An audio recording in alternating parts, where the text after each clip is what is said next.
Nah ini ada yang pertanyaan lagi, ini banyak banget nih yang nanyain podcastnya Andrew bro. Ada yang nanya katanya kalau lebih dari 20% dia bakal titip semua duitnya. Kayaknya dia ngomongnya lebih dari 10% ya. Tapi yang gue kasih tau ya, yang Andrew ngomong tuh very make sense.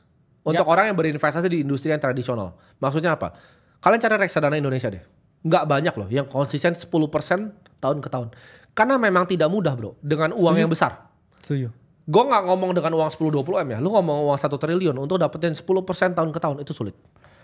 Ya kita lihat indeksnya aja kan juga lari di tempat kan sebenarnya. MSCI Indonesia lari di tempat. Yang dia ngomong tuh faktual dan benar. Gitu. Apakah gampang untuk dapat 20% tahun ke tahun? Tidak. Itu world class, itu kelas dunia bro. Untuk 20%. Konsisten ya. Ya bisa kalau duit kalian 10 juta ya. 10 triliun. Kalau trader forex modal 100 juta bisa. Iya. Tapi kalau mainnya 1 triliun di liga yang besar, beda gamenya gitu. Liquidity-nya beda, barangnya bisa dibeli beda. Ketika lu udah pegang fund 5 triliun nih di saham Indo, investable universe-nya sisa 10, sisa 5 sorry. Iya. Atau semua mungkin 70% beli BCA. Ya. Karena lu lihat reksadana nih ketika udah besar nih ya. Gua gak ngomong aset manajemen ya. Misal kita ngomong lah, mau Batavia, mau Sukor, mau Shalendra. Kalau misalnya AUM-nya udah besar, itu pasti ntar ada format yang nge-indexing. Lu gak bisa pure nyari alpha yang beda dari indeks karena gak ada barangnya.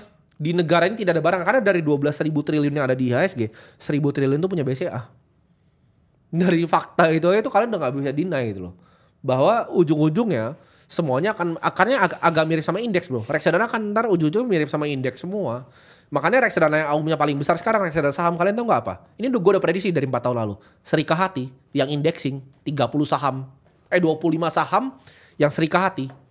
Jadi indeksnya udah pasif bro. Indonesia udah pasif investing sekarang. Tapi kan kalau lu pasif investing di Indo ya kayak MSCI tadi. Ya. Itu Serika Hati gak akan jauh karena konstituennya sama. BCA juga, BRI juga, Mandiri juga, BNI juga, Telkom juga sama lagi.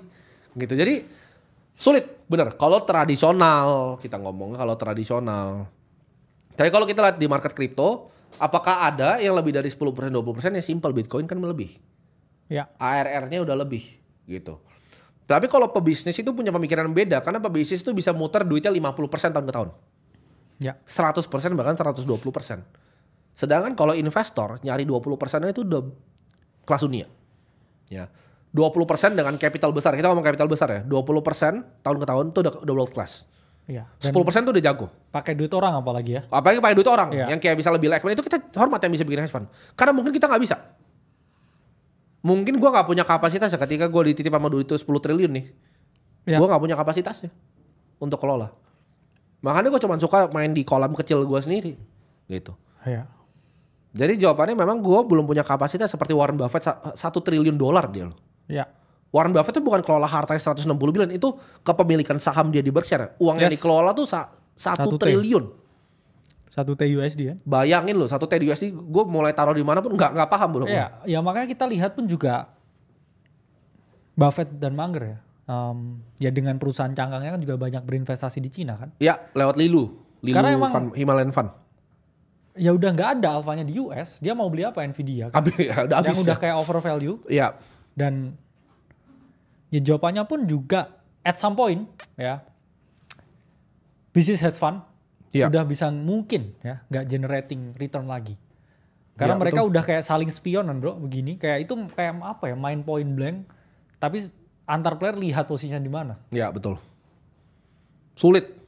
Jadi sulit banget kelola uang dengan size yang besar. Kenapa? Karena liquidity-nya itu selalu akan bertambah dan human capital yang mengelola atau yang running the equity itu menurut saya terbatas. Betul. Kalau kita misalkan gini, inilah ya. Mau kita mentokin di apa sih sektornya? Misalkan teknologi. Ada equity besar. Ya, ratusan billion. Oke, invest di AI. At some point AI naik nih. Ya kan? Terus gak butuh manusia lagi, human labor hancur. Yeah. Resesi lagi, ekonomi berantakan lagi. Benar. Misalnya kita mau di apa? Pukul rata misalkan di sektor energi. Ya. Terus kemudian at some point ya harganya energi udah terlalu mahal gitu ya jadinya. Orang juga gak bisa menggunakan energi dengan optimal lagi. Benar. Terjadi krisis lagi. Jadi memang di dunia ya dan juga di keuangan atau di ekonomi ya teman-teman harus paham nggak bisa menyenangkan semua orang. Betul.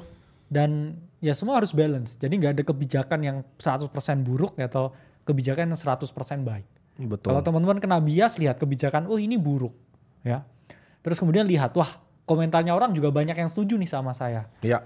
Ya karena orangnya komen juga cuma itu aja, yang nggak kedampak nggak ngomong biasanya. Betul. Yang ngerasa kedampak, ya bandwagon effect. Betul. Karena dia lihat ada 10 komentar yang nggak setuju, menurut dia benar. Nah, saya juga nggak setuju nih. Betul.